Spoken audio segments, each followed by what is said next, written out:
Buenos días, ¿cómo están? Feliz inicio de semana para todos. Hoy en Entrevista a Venevisión vamos a conversar con el general de brigada Pompeyo Torrealba, es asesor de la Comisión Especial de la Asamblea Nacional para la Defensa del Territorio de la Guayana Esequiba y la Soberanía Territorial. También es coordinador nacional del Movimiento Nacional al Rescate del Esequibo. Es usted un académico con más de 37 años de investigaciones en este tema. Bienvenido, es un honor tenerlo en Entrevista a Venevisión. El honor es mío, por favor no me lo quite. El próximo 25 de mayo se van a desarrollar elecciones por primera vez en la historia en el territorio esequibo. Se van a elegir gobernadores, Consejo Legislativo Estatal y diputados para la Guayana Esequiba, para nuestra Guayana Esequiba. ¿Cuál es la importancia de esta elección? Bueno, la importancia de la elección es que es la primera vez, y todas las primeras veces de todas las cosas en la vida siempre traen una expectativa muy importante. Y en el tema referido al tema del Esequibo, pues más expectativas genera a nivel nacional e internacional.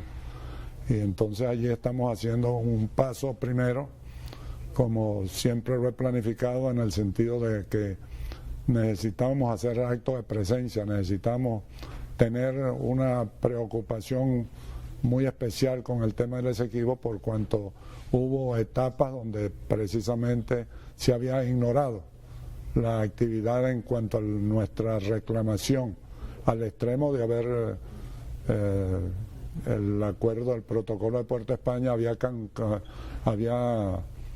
ignorado durante 12 años el tema del Esequibo.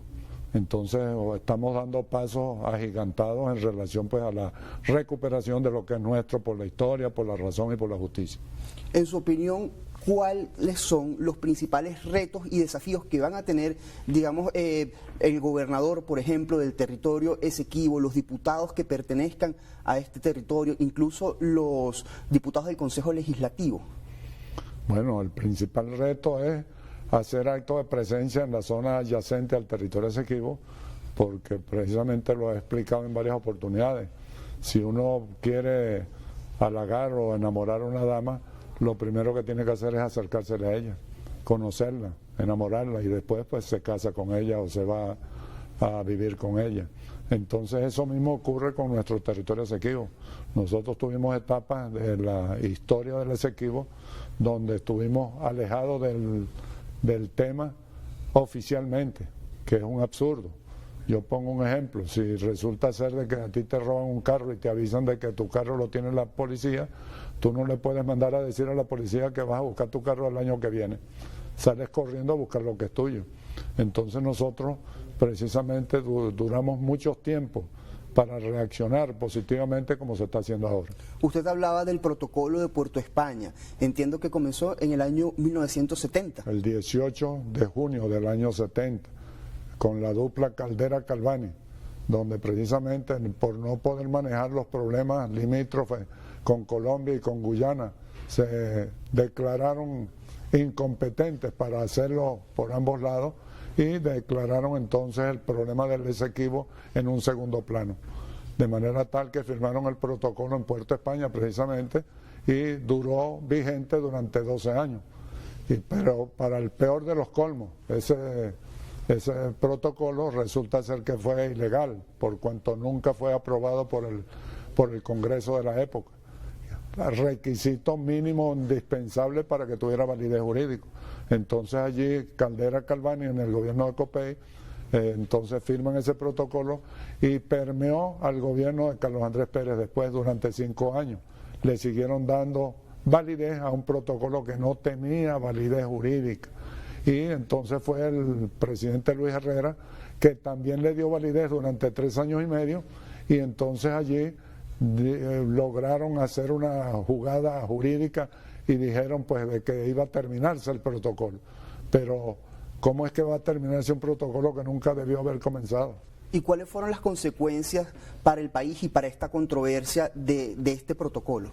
Bueno, precisamente las consecuencias, yo fui parte de esas consecuencias, en virtud de que yo comencé a trabajar el tema en el año 86, 19 de junio del año 86, hice un juramento de dedicarme a conocer el tema, porque sentí vergüenza y pena conmigo mismo de que yo no tenía ningún conocimiento. Entonces me hice la gran pregunta: ¿por qué yo llegué al extremo de ser cooficial del ejército con el grado de mayor y no sabía nada del territorio Esequibo?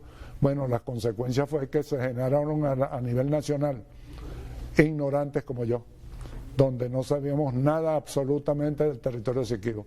Y fue un oficial en el curso de Comando de Estado Mayor que hice en Brasil, cuando resulta ser que estudiando estrategia y estudiando allí táctica y tal, me dijo que por qué no tomábamos en cuenta y tomábamos el Esequibo, un oficial brasilero llamado Fernando Carneiro Barbosa, me recuerdo yo, te estoy hablando del año 82-83, perdonen la distancia, pero los años han pasado. Y resulta ser de que me di cuenta de que el oficial me estaba hablando de un tema que yo no conocía. Cuando regreso de Brasil me mandan para la selva y me mandan para Upata, y entonces tenía la responsabilidad directa de tener conocimiento de eso y no tenía ningún tipo de conocimiento. Entonces, en virtud de mi falta de conocimiento, yo me di a la tarea de estudiar, de comprar libros, de meterme de lleno en el tema, a objeto de que pudiera yo precisamente responder esa pregunta de por qué yo era ignorante. ¿Cuáles son las principales riquezas del territorio Esequibo? La principal riqueza del territorio Esequibo es que es nuestro. Si eso fuera un peladero de chivo, como lo he dicho en otras oportunidades, mi esfuerzo sería el mismo. El principal esfuerzo que tiene que tener Venezuela para recuperar es un espacio geográfico que le pertenece por la historia, por la razón y por la justicia a la República Bolivariana de Venezuela.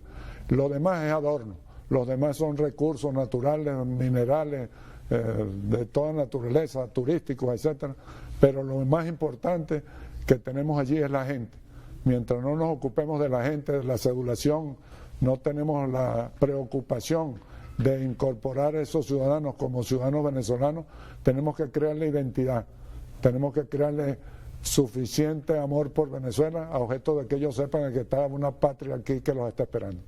Guyana insiste en otorgar concesiones para explotación petrolera a algunas compañías transnacionales o estadounidenses en este territorio. ¿Cuál es su opinión al respecto? Bueno, de que están abusando de precisamente ellos tienen la posesión, nosotros tenemos la propiedad. Para que haya el complemento directo de una buena tradición legal de algún elemento, cualquiera de que él sea, necesitamos tener la posesión y la propiedad. Ellos tienen, en virtud del resultado del laudo arbitral de París del 3 de octubre de 1899, que nos hicieron una componente jurídica ahí entre un ruso, 2 norteamericanos y 2 ingleses, y parcializadamente le concedieron 159.500 kilómetros cuadrados a la Guayana inglesa. Y precisamente ahí es donde viene la confusión, porque Guyana, al declararse independiente a partir del 26 de mayo de 1966, resultó ser que recibieron 2 territorios. Eso hay que aclararlo, hay que difundirlo, que Guyana tiene 2 territorios, un territorio legal que ellos heredan de Inglaterra, pero también heredan todo lo que nos robó Inglaterra, a partir del río Esequibo hacia el oeste. Entonces ellos tienen un país allí que está configurado por 37.000 kilómetros cuadrados, que es el territorio legal que tiene Guyana. Necesitamos recalcar eso a todos los niveles, de que Guyana tiene 2 espacios geográficos, uno que es legal y uno que es ilegal, porque es la consecuencia del despojo que nos hizo Inglaterra a partir de ese fallo del laudo arbitral de París. ¿Cuáles son los principales problemas que atraviesa la Guayana Esequiba y cuáles pudieran ser sus soluciones? Bueno, el principal problema es que tienen un territorio que ellos creen que es de ellos. Y entonces necesitamos convencerlos a nivel nacional y a nivel internacional. Nosotros mismos tenemos que tomar conciencia de que ese territorio le pertenece a Venezuela desde muchos años atrás, inclusive nos podemos remontar a 1648, cuando precisamente hay la separación de Holanda, ¿no? Y resulta ser que Holanda era súbdito de los españoles, y los holandeses entran a América aquí en un espacio geográfico bastante inhóspito, porque ellos no necesitaban hacer una una colonización. Ellos vinieron aquí a vender y a comercializar los negros traídos de África. Entonces a ellos les interesaba un sitio bastante inhóspito donde esos seres humanos tratados como animales no se les escaparan, ¿no? Entonces allí hubo un desprendimiento de lo que era el reino de España con los holandeses. Entonces los holandeses se independizan. El pasado 20 de marzo en la Asamblea Nacional se aprobó la Ley Orgánica de la Guayana Esequiba. ¿Cuáles son los principales puntos? Bueno, yo lo recibí porque yo estaba allí y recibí de manos del presidente de la Asamblea Nacional, que era y es Jorge Rodríguez, y del diputado Diosdado Cabello, en un acto muy simbólico porque me pusieron a mí a recibir la ley recién promulgada en la Asamblea Nacional como a nombre de todos los ciudadanos venezolanos. Entonces allá en la Asamblea Nacional me sacaron del hemiciclo y me pusieron allí con las personas que estaban allí de público, y yo en manos de Rodríguez y de Diosdado Cabello recibí la ley. Entonces en ella pues precisamente se establecen una serie de normas y se establecen pues leyes y se establecen artículos donde precisamente hacemos verdaderamente lo que debimos haber hecho hace muchos años, pero ya tenemos 125 años con ese problema desde el 3 de octubre de 1899, allá en París, donde hubo la componenda jurídica y nos arrebataron ese espacio geográfico. ¿Cuáles deberían ser las acciones legales que continúe ejecutando Venezuela ante la justicia internacional? Bueno, hacer énfasis de que el territorio es de Venezuela por la cadena titulativa. Yo hice un cuadrito por allí para precisamente explicar esa situación, donde explico la cadena titulativa y utilizando un principio jurídico donde se hace ver cuál es la cadena titulativa o los titulares legales de un territorio, y nosotros entonces hacer una inversión de la carga de la prueba y no solo preguntarnos que por qué el Esequibo es nuestro, sino declarar y explicar cuál es el territorio que le pertenece a Guyana.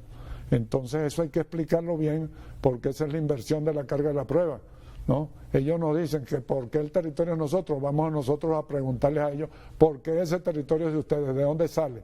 Y es clarito, sencillo, elemental. Eso lo tuvieron los ingleses, se lo compraron a los holandeses y le compraron 20.000 millas cuadradas, y de esas 20.000 millas cuadradas son 37.000 kilómetros cuadrados. Es imposible que entonces que Guyana esté diciendo y esté afirmando de que su territorio son 214.000 kilómetros cuadrados, porque ellos están incluyendo lo que nos quitó Inglaterra y nos robó y nos invadió Inglaterra, que son los 159.500 kilómetros cuadrados al oeste del río Esequibo. Usted ha dicho, y me voy a permitir citarlo, que un venezolano que no conozca los problemas trascendentales y fundamentales de la organización político-territorial de su propio país no conoce su historia. ¿Piensa usted que este es un tema que debe unirnos como venezolanos? Bueno, nos está uniendo, porque el solo hecho de haber hecho un referéndum, y en ese referéndum precisamente se establece toda la opinión de una buena masa poblacional de Venezuela, donde precisamente le pusieron el cascabel al gato porque aprobaron casi por unanimidad las 5 preguntas, y una de ellas era esa, el de precisamente que nosotros los venezolanos sigamos reclamando y que pongamos en vigencia el Acuerdo de Ginebra, que es el documento valedero jurídicamente, es tanto de que la demanda que pone Guyana en forma ilegal ante la Corte Internacional de Justicia resulta ser de que esa demanda ellos mismos especifican de que están demandando, pero que la Corte Internacional de Justicia ponga en vigencia única y exclusivamente los documentos antes del Acuerdo de Ginebra. Es decir, que ellos mismos le tienen, como lo dije yo en varias oportunidades y lo digo en mi libro, que la espada de Damocles de Guyana es el Acuerdo de Ginebra. Por eso ellos no quieren saber nada del Acuerdo de Ginebra, porque el Acuerdo de Ginebra establece la fórmula de cómo solucionar el problema en forma precisamente en forma binacional y no en forma unilateral. ¿Y cuál es esa fórmula? ¿Pudiera repetirla, por favor? Bueno, la fórmula del Acuerdo de Ginebra es que tenemos que buscar una solución satisfactoria para un acuerdo práctico. Pero yo no he estado de acuerdo en las opiniones de algunos de que piensan de que el territorio Esequibo hay que dividirlo y hay que buscar la manera de repartirlo. Eso no es una torta, lo he dicho en muchas oportunidades, para estar repartiendo el territorio. El territorio de Venezuela es intransferible, es indivisible, es imprescriptible. Por lo tanto, nosotros tenemos que ofrecerle a Guyana lo que ellos quieran. Ahorita un poco difícil porque apareció petróleo y tienen bastante fáciles con el tema del petróleo y de los dólares, pero resulta ser de que podemos ofrecerle electricidad de Guri, así como le vendemos electricidad a Brasil. Nosotros podemos ofrecerle y le estamos ofreciendo un país completo a los esequibanos. Ahí nos quedan muy escasos segundos de la entrevista. Usted le ha dicho en otras oportunidades a los jóvenes que hay que tener fe en el territorio y en la patria. ¿Qué mensaje le envía a los jóvenes ya para cerrar la entrevista? Bueno, el estudio es necesario hacerlo porque solamente a través del estudio se obtiene la conciencia. Y teniendo conciencia podemos precisamente ocuparnos de la recuperación de lo que es nuestro. Necesitamos estudiar, necesitamos comprender, y por eso a mí cuando me preguntan, coronel, ¿y qué es lo que es general? Porque yo soy general, ¿qué es lo que hay que hacer para recuperar el territorio esequibo?